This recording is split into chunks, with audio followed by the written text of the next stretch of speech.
የኢራን አሜሪካ የሁለት ሳምንታት የተኩስ አቁም ስምምነት አልጸናም ተጥሷል። ኢራን ከስምምነቱ 3 አንቀጾች ተጥሰዋል ስትል ወቀሳ አሰምታለች። ከዚህ ባለፈም በተለመደው መልስ ምት በአሜሪካና እስራኤል ላይ ጥቃት ለመሰንዘር ያላትን ዝግጅት በቀጥታ ይፋ አድርጋለች። ትራምፕም በሙሉ አቅም ተመልሰዋል። የተመለሱት ድል አድርገናል በሚል መግለጫ ነው። ትራምፕ በኢራን የስርዓት ለውጥ አድርገናል እያሉ ነው። በሌላ በኩል ወደ ኢራን የሚዘምተውን ጦር በተጠንቀቅ ማቆማቸው ታውቋል። ኢራን ስምምነቱን ካልተገበረች ቀድሞ የተናገሩትን እንደሚተገብሩት በድጋሚ አስታውሰዋል። ኢራንን በአንድ ቀን ሌሊት አጠፋለሁ ካላጠፋው ስልጣኔን እለቃለሁ ብለው ዓለምን ጉድ ባሰኙበት ዕለት በኢራን በኩል ሌላ መነጋገሪያ ክስተት ታይቶ ነበርም። ክስተቱ የኢራን ሕዝብ ግልብጥ ብሎት ትራምፕ አጠፋዋለሁ ባሉት ድልድይና መሰረተ ልማት ላይ ራሱን መስዋዕት አድርጎ ማቅረቡ ነበርም።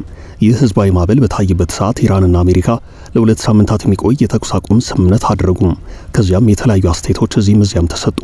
የጦርነቱ አሸናፊም እንደየፈርጁ ተተነተነ። ሶስቱም አካላት አሜሪካም፣ እስራኤልም ኢራንም በየፈርጃቸው በየፊናቸው ራሳቸውን እንደ ድል አድራጊ በየሚዲያው አውጀዋል። በፍልሚያው መሃል ኢራን ድል አድራጊዎች ትራምፕ ስልጣን ሊለቁ ነው የሚል ትንተና ይሰጥ ነበር። በሌላ በኩል ኢራን በርካታ መሪዎቿን አጣ፣ መሰረተ ልማቷ በአብዛኛው ወድሞባት እንዴት ነው ድል አድራጊዎች ሊባል የሚችለው የሚል ጥያቄ አልጠፋም። የአይነቱ ንጽጽር አሁንም በቀጠለበት ሁናቴ ትራምፕ የጀመረውን ሳንጨርስ አንተኛም ብለዋል። ሲመጡም እመኑን እንጂ ጎበዝ ጦርነቱን እኮ ጨርሰነዋል፣ በኢራን የስርዓት ለውጥ አድርገናል አይነት የስነ ልቦና ጦርነት ከመክፈት ትይዩ ለጦሩ ትዕዛዝ በመስጠት ላይ ናቸው። ጦሩ ትዕዛዙን ተቀብሎ ኢራን ስምምነት ጣሰች በተባለ ቅጽበት ተወርውሮ ለመከመር በተጠንቀቅ መቆሙ ታውቋል። ኢራን በዚያው አቋሟ እንደ ጸናች ነው። ወሳኙን የሆርሙዝ ወሽመጥ መልሳ መዝጋቷም የነገሩን መካረር ጠቋሚ ነው። ጉዳዩን በስፋት እንመለከተዋለን።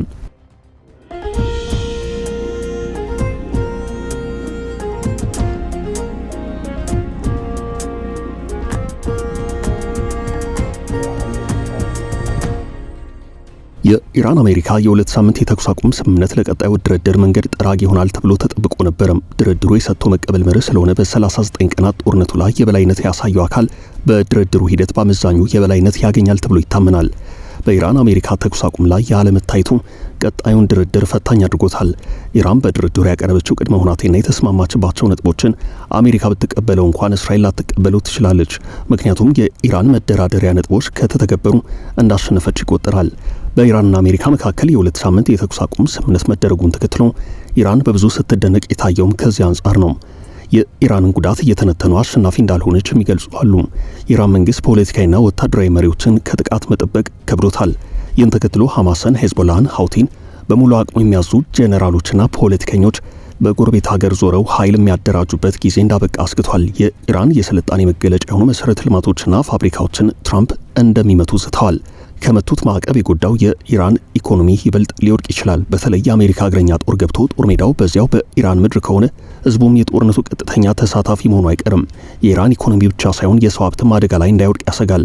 ግን ደግሞ ኢራኖች መልክዓ ምድሩም አግዟቸው የራሳቸው የአልሞት ባይ ተጋዳይነት ስነ ልቦናም ታክሎበት ኢራን እግረኛ ሰራዊት እንኳን ብታሰማራ በዚያ የእግረኛ ሰራዊት ውጊያ በድል ልታጠናቀቅ የምትችልበት እድል እጅጉን የጠበበ እንደሆነ እየተነገረ ነው። ወደ ዋናው ጉዳይ ስንመለስ ድርድር ኢራንን ከከባድ ውድቀትና ከሽንፈት የሚታደግ ወሳኝ ነጥብ ሆኖ ይገኛል። ግን ደግሞ ድርድሩ ራሱን ችሎ ሌላ ፈተና አለው። ድርድሩ ኒውክሌር ማብላላትን ካልፈቀደ ማፈግፈጉ አይቀርም። አጋሮቿ በእስራኤል እንዳይጠቁ ዋስትና ካልተሰጠ፣ በሆርሙዝ ላይ ያላት ጥቅም ካልተገበረ ተኩስ አቁሙ ስለማይጸና ድርድሩ ብዙ ርቀት አይጓዝም።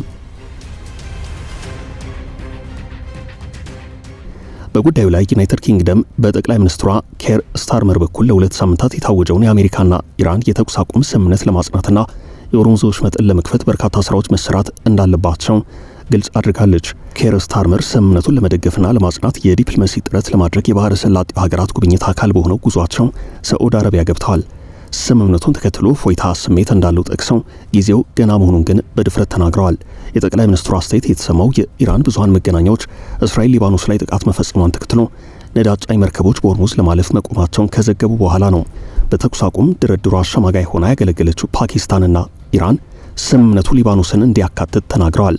በተኩስ አቁሙ ድርድር አሸማጋይ ሆና እስካሁን ስታደራድር የቆየችው ፓኪስታን ስምምነቱ ሊባኖስንም እንደሚያካትት ተናግራለች። እስራኤል ግን ስምምነቱ ሊባኖስን አይጨምርም ብላለች።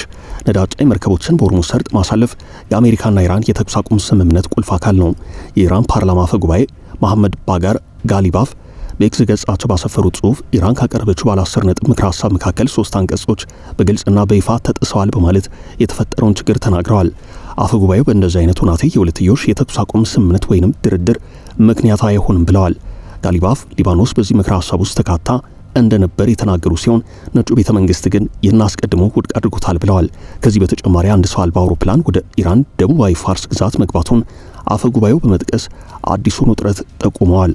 የአሜሪካው ፕሬዝዳንት ዶናልድ ትራምፕ አዲስ ትዕዛዝ ሰጥተዋል። ትዕዛዙ ጦሩ በተጠንቀቅ እንዲቆም ይጠይቃል። በማህበራዊ ትስስር ገጻቸው ላይ ኢራን ትክክለኛውን ስምምነት የማታከብር ከሆነ ማንም ካየው በላይ ጠንካራ የሆነ ጥቃት ይጠብቃታል ብለዋል። በትሩዝ ማህበራዊ ትስስር ገጻቸው ባሰፈሩት ጽሑፍ ትራምፕ እንዲህ ብለዋል። ተኩሱ የሚጀምረው ግዙፍና የተሻለ ማንም ካየው በላይ ጠንካራ ሆኖ ነው ብለዋል። ትራምፕ በዚህኛው አነጋጋሪ መልእክታቸውና ማስጠንቀቂያቸው ሁሉም የአሜሪካ የጦር መርከቦችና አውሮፕላኖች እንዲሁም ወታደሮች ተጨማሪ ጦር መሳሪያዎች ዝግጁ እንዲሆኑ አዘዋል። ረቡዕ ዕለት አሜሪካና ኢራን የተኩስ አቁም ላይ መድረሳቸውን ተከትሎ የሚፈጸሙ ጥቃቶች ቢቆሙም እስራኤል ግን በሊባኖስ ላይ ጠንካራና ከበድ ያሉ ድብደባዎችን መፈጸሟ ኢራንን አስቆጥቶ ወደ እርምጃ ወስዷታል። እስራኤል ከስምምነቱ በኋላ ለመጀመሪያ ጊዜ በፈጸመችው ጥቃት የሂዝቦላን አዛዥ ጨምሮ ከ100 በላይ ሰዎች ሞተዋል። የአስደንጋጭ ጥቃት ተከትሎ የኢራን አብዮታዊ ዘብ እስራኤል በሊባኖስ የምትፈጽመውን ጥቃት አሁኑኑ በአስቸኳይ ካላቆመች ጸጸት የሚያስከትል ምላሽ ይጠብቃታል ብሏል። የትራምፕ ማስጠንቀቂያ ደግሞ የአብዮታዊ ዘቡ ማስጠንቀቂያን ተከትሎ የመጣ ነው። ትራምፕ አዲስ በሰጡት ትዕዛዝ ከዚህ ቀደም በከፍተኛ ደረጃ አቅም የተዳከመውን ጠላት ለመምታትና ለማጥፋት ተገቢና አስፈላጊ የሆነ ማንኛውንም ነገር ትክክለኛው ስምምነት ገቢር እስኪሆን ድረስ በኢራንና በዙሪያው ባሉ አካባቢዎች በተጠንቀቅ ቆሞ ይቆያል ብለዋል። ትክክለኛ ስምምነት የማይከበር ከሆነ ግን ሊሆን የሚችል አይመስለኝም በማለት ተኩስ የሚጀምረው ግዙፍና የተሻለ ሆኖ እንዲሁም ማንም አይቶት ከሚያውቀው በላይ ጠንካራ ሆኖ እንደሚመለስ አብራርተዋል። ምንም እንኳን ሐሰተኛ መረጃዎች ስለ ሀገሪቱ ቢኖሩም ምንም አይነት የኒውክሌር ጦር መሳሪያ እንደማይኖርና የሆርሙዝ ወሽመጥ ደህንነቱ ተጠብቆ እንደሚከፈት ከስምምነት ላይ ተደርሶ ነበር ካሉ በኋላ ታላቁ ጦራችን መሳሪያውን እየጫነና ያረፈ ቀጣዩን ድል ይጠብቃል ብለዋል። የ39 ቀናት ትንቅንቅና ፍልሚያ የተጀመረው ኢራንና አሜሪካ ድርድራቸውን ካካሄዱና ይህም ተስፋ ማሳየት ከጀመረ በኋላ ነበርም። አሜሪካና እስራኤል ተቀናጅተው በኢራን ላይ የካቲት 21 ቀን 2018 ዓ.ም ጦርነት የጀመሩት በኢራን የኒውክሌር መርሃ ግብር ላይ ተደርገው ድርድር በቀጣይ ቀጠሮ ከተያዘለት በኋላ ነው። የ39 ቀናት ጦርነቱን ለማስቆም የተደረገው የተኩስ አቁም ስምምነት የተጣሰው የእስራኤልን ከባድ ጥቃት ተከትሎ ነው። በጥቃቱ 200 ሰዎች ሲገደሉ ከ1000 በላይ ሰዎች መቁሰላቸው ተሰምቷል። ኢራን በሊባኖስ ላይ የተፈጸመው ድብደባ የተኩስ አቁም ስምምነቱን የጣሰ ነው ብላለች።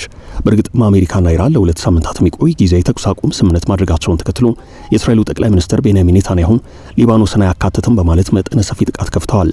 ጥቃቱን ተከትሎ የኢራን አብዮታዊ ዘብ በእስራኤል ላይ ከባድ ማስጠንቀቂያ ሰጥቷል። ዘቡ እስራኤል በሊባኖስ ላይ የምትፈጽመውን ጥቃት በአስቸኳይ ካላቆመች ጸጸት የሚያስከትል ምላሽ ይጠብቃታል ብሏል።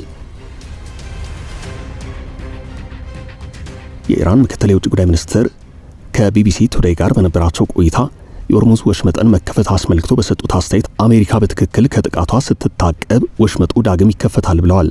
ኢራንና አሜሪካ የተኩስ አቁም ላይ መድረሳቸው ይፋ ቢደረግም እስራኤል ሊባኖስ ላይ ጥቃት መፈጸም ቀጥላለች። ከሁኔታዎችና ከተያዙ ጠንካራ እቅዶች አንጻር እስራኤል ጥቃቷን የምታቆም አይመስልም። እስራኤል ጦርነቱን የምታቆመው በኢራን ውስጥ የመንግስት ለውጥ ሲደረግ ነው ብላለች። ከመንግስት ለውጥ በተጨማሪ የኢራን የኒውክሌር መርሃ ግብር ሲከሽፍ መሆኑን አቋም ይዛለች። ይህ አቋም የእስራኤል ብቻ ሳይሆን አሜሪካ የምትጋራው ነው። ትራምፕና ኔታንያሁ ጦርነቱ 70% ተጠናቋል፣ በኢራን የስርዓት ለውጥ አድርገናል እያሉ ነው። የኢራን ባለስልጣናት በአንጻሩ ባልሸነፍም ባይነት ቆመው እየተፋለሙ ነው። የኢራን ባለስልጣን አሜሪካ ጦርነት ወይንም ሰላም እንደምትፈልግ መምረጥ አለባት ብለዋል። ይህም በጦርነቱ ላይ የአሜሪካና እስራኤልን አንድነት ሲጠቁም ከሁለት አንዳቸው ጥቃት ከሰነዘሩ ስምምነቱ እንደተጣሰ ይቆጠራል የሚል አስተያየት እያሰጠ ነው። በስምምነቱ ማግስት እስራኤል በሊባኖስ ላይ ጥቃት መሰንዘሯን ተከትሎ ሆርሙዝን መልሳ ይዘጋቸው ስምምነቱ አልተከበረም፣ በከባዱ ተጥሷል በሚል ነው። እስራኤል በሊባኖስ የምታካሄደውን ድብደባ ከቀጠለች ከስምምነቱ የወጡ እንደሆነ የተጠየቁት የኢራን ምክትል የውጭ ጉዳይ ሚኒስትር በአጠቃላይ መካከለኛው ምስራቅ ደህንነት ትኩረት ያደረግንበት ጉዳይ ነው ብለዋል። ኢራን ሄዝቦላ ሮኬት መተኮሱን እንዲያቆም ታደርግ እንደሆን ሲጠየቁም ስምምነቱ ሊባኖስን ያካትታል ብለዋል። ኢራንና አጋሮቿ የተኩስ አቁሙን ለመቀበል ፈቃደኞች ናቸው ብለዋል። ይህ ምናልባትም ከባዱ ቀይ መስመር ሳይሆን አይቀርም። ጦርነቱ ተመልሶ የማገርሸት እድሉን አስፍቶታል። ኢራንና አሜሪካ የተኩስ አቁም ስምምነት ቢፈራረሙ በእስራኤልና በኢራን መካከል ያለው ፍጥጫ ግን እንደቀጠለ ነው።